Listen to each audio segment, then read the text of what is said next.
And what I want to specifically be talking about is your personal development journey and what to expect when you're undergoing this journey. Because normally we can tend to think, when it comes to progressing and improving other aspects of your life, that the trajectory should always be straight. So you normally think that if I'm doing the right things and I'm going to be like putting in the work, then really I should be progressing like this, like, in a linear way. But the reality of progress is that progress is not linear.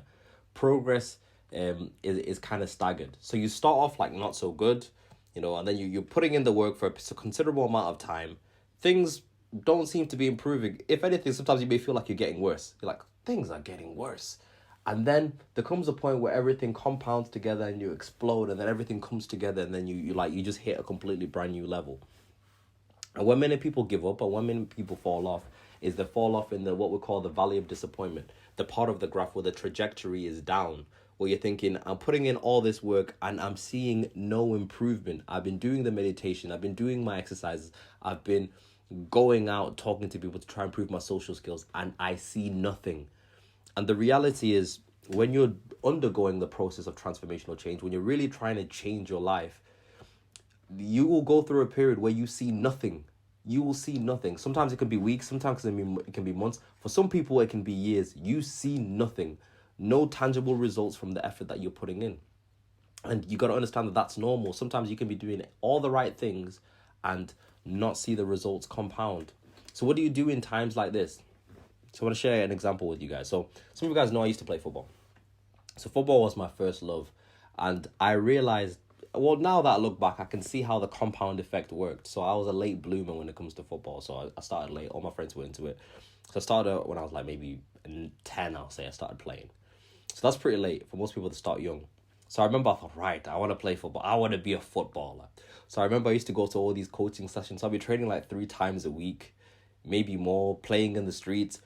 And it just took so long for me to get decent. I remember like I had a poor touch, like people pass you the ball and then you miscontrol it and it goes out of play.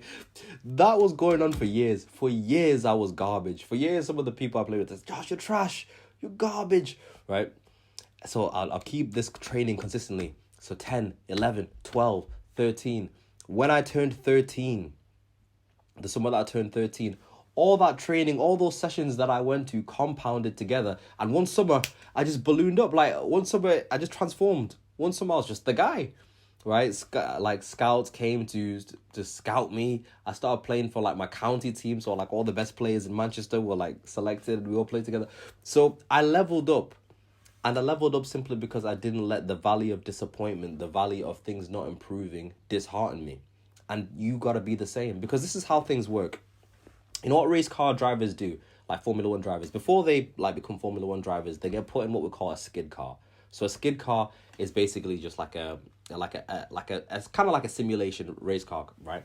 And in like the skid car, you're sat together with the instructor, and the instructor has a remote where they can control the wheels. So basically, you'll be driving really, really fast down the track, and then at random times, the instructor will just jerk the wheel with the remote to cause the car to start skidding. Skid car. And what they instruct the driver to do, like when the car starts skidding out of control, is they always tell the driver that when the car is out of control, it's important that you look in the direction that you want to go. So, of course, when the car's getting out of control, the first thing that you normally want to do is you want to look at the wall. So you want to look at where you're not going. You look at the wall, the car's spinning, you're thinking, please, God, don't kill me. I don't want to go into the wall. But what they do is they force the driver who's learning to look in the direction that is away from the wall. Look in the direction that they want to go, which is back on track. Guys, sorry, I'm interrupting the video. If you like my stuff, like, comment, and subscribe. Support your boy. Okay, back to the video. So they tell them to turn their head that way, because by turning your head that way, automatically your hands will follow the steering and you turn the car in the direction that you want to go. Now, when you're turning the car in the direction that you want to go, the car doesn't like change trajectory immediately. Now, it doesn't change trajectory simply because there's a lot of momentum going in another direction. You've got a lot of momentum going in the other direction. There is a lag time before, the car goes into the right direction. There is a lag time. So it's similar to, you can be doing the right things, but it just means that, you still have that lag time. You still got momentum carrying you in another direction. You've been living in a specific way for so long that momentum is still carrying you that way. You need to dissolve that momentum. So you have to continuously keep looking where you want to go, steer the car, and eventually, of course, the car gets back on track. The race car driver basically saves their life. It's the same thing with you. In times when you're going through the valley of disappointment, when you're seeing no results, it's important that you continuously look in the direction that you want to go. You continuously look at the end result that you desire. You have to keep focused on that, because there's a tendency to start looking at the things that you don't want to happen. You keep focusing on what you don't have, and that's extremely disheartening. That's when you're going to fall off. So you have to continuously keep looking at the vision, keep seeing the end outcome. That's going to help you. The second thing that you can do when you're going through the valley of disappointment is you want to also focus on celebrating the actions that you're taking. So celebrating showing up, because a true mark of faith, the true mark of belief, is showing up when you see nothing. Because sometimes you go up, you show up, you do your very best and get nothing. So it's important that you focus on the process and you focus on doing the right things. Because if you're ticking the boxes and you're doing the right things, you're showing up, you will hit something. Things will transform. I'll give you guys another example. I remember when me and my friend was learning how to talk to girls, so we were younger. What we used to do is we'd do cold approaches. Have you ever done cold approaching? Like, it builds character. So what we'll do is we'll go out on the streets and we'll take time to just talk to random girls. So go up, talk to girls, and you get numbers. Right, so I remember when we started, you get next to no numbers. You'd be out there for hours and leave with nothing, right? Because you just had no game, right? So we'll do this over and over and over again. Like, you take all kinds of different rejections. And what we began to focus on was, we focused on process. So we focused on, did you approach? Did you speak to them? Great. Did you deliver your speech? Were you charming? Did you have fun? And as you got better at doing that and focusing on process, having fun, it's not that deep. And doing all those repetitions, you started getting numbers. Now you got people that you can message, people that you can take out. It was a practice. But it starts off with you focusing on the process, not focusing on the end result. Focus on process, focus on systems, focus on doing the right things, focus on ticking the boxes. Because if you're ticking the boxes, that's fine.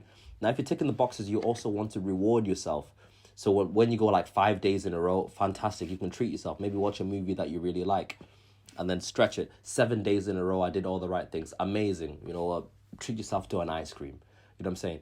You showed up. You want to be reinforcing and giving yourself rewards, because as you continuously reward yourself, you reinforce the likelihood that you're going to continue displaying this behavior, because you're going through a period where you're seeing nothing. But like I said, the trajectory is a beautiful thing, because there'll come a point where everything will just come together and you'll be like, how? And that's just how the compound effect works. That's just how life works. So that's the idea for today. So don't don't allow yourself to be disheartened just because you're not seeing the results that you want just yet. If you're showing up and you're doing the right things, it's going to be okay, right? It's going to be okay.